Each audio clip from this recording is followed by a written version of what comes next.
गुरुर्ब्रह्मा गुरुर्विष्णु गुरुदेवो महेश्वरः गुरु साक्षात् परब्रह्म तस्मै श्री गुरुवे नमः।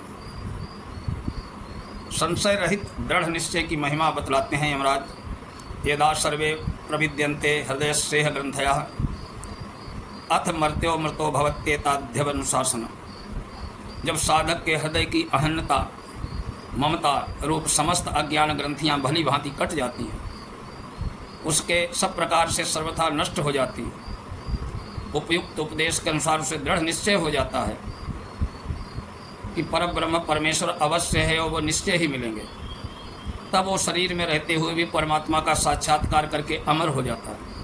बस इतना ही वेदांत का सनातन उपदेश है। सतम चैका च हृदय से नाड्यास्तासा मूर्धा नभिनश्यते का तयोर्धमायन मृतत्वमेति विश्वंध्या उत्क्रमणे भवन्ति। हृदय में 101 प्रधान नाड़ियाँ हैं जो वहाँ से सब ओर फैली हुई हैं।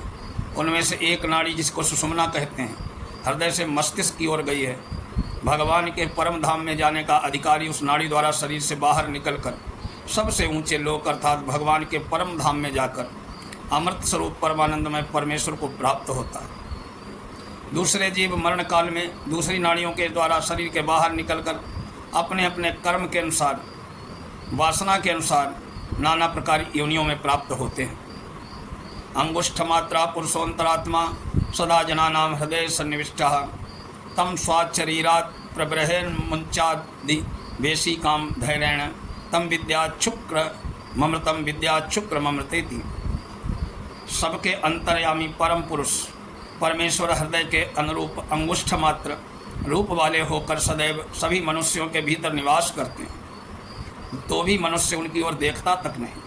जो प्रमाद रहित होकर उनकी प्राप्ति के साधन में लगे हैं, मनुष्यों को चाहिए कि शरीरस्थ परमेश्वर को इस शरीर के से और अपने आप से भी उसे उसी तरह पृथक और विलक्षण समझें जैसे साधारण लोग मूंज के सींग को अलग करके देखते हैं। अर्थात जिस प्रकार मूंज में रहने वाली सींग मूंज से विलक्षण और अलग है, उसी प्रकार वो शरीर और आत्मा के भीतर रहने वाला परमेश्वर उन दोनों से सर्वथा विलक्षण है। वही विशुद्ध अमृत है, वही विशुद्ध अमृत है। यहाँ एक वाक्य की पुनरावृत्ति उपदेश की समाप्ति और सिद्धांत को निश्चितता को सूचित करता है। मृत्युत्प्रोक्ताम नचिकोतोथ लब्ध्वा विद्यामेताम योग विधिम च कृष्णम बहुप्राप्तो बिरजो भूत विमृत्यु रण्योपेवियो विधात्म। इस प्रकार यमराज के द्वारा उपदेशित समस्त विवेचन को श्रद्धापूर्वक सुनने के पश्चात नचिकेता उनके द्वारा बताई गई संपूर्ण विद्या योग की विधि को प्राप्त करके जन्म वर्ण के बंधन से मुक्त, सब प्रकार के विकारों से रहित एवं सर्वथा विशुद्ध होकर परब्रह्म परमेश्वर को प्राप्त हो गया। दूसरा, जो भी कोई इस अध्यात्म विद्या को इस प्रकार नचिकेता की भांति ठीक ठाक जान लेता है और श्रद्धापूर्वक उसे धारण कर लेता है, वो भी नचिकेता की भांति सब विकारों से रहित होकर जन्म मृत्यु से मुक्त होकर परब्रह्म परमात्मा को प्राप्त हो जाता है। ये कृष्ण यजुर्वेदीय कठोपनिषद आज यहाँ संपूर्ण हुआ।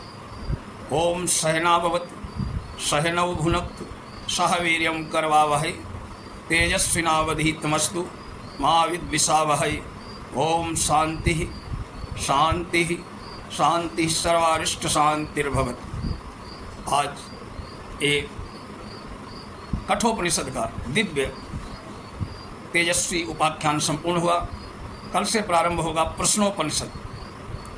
इसलिए जो आए हैं वीडियो पूरा देखें, लाइक करें, चैनल सब्सक्राइब नहीं किया सब्सक्राइब करें, ताकि ब्रह्म विद्या का उपदेश अनवरत चलता रहे। किसी एक का भी मन परमात्मा में लग गया इन उपनिषद को सुनकर, तो ये उपनिषद कथा भी करना भी सार्थक होगा। ओम नमः शिवाय।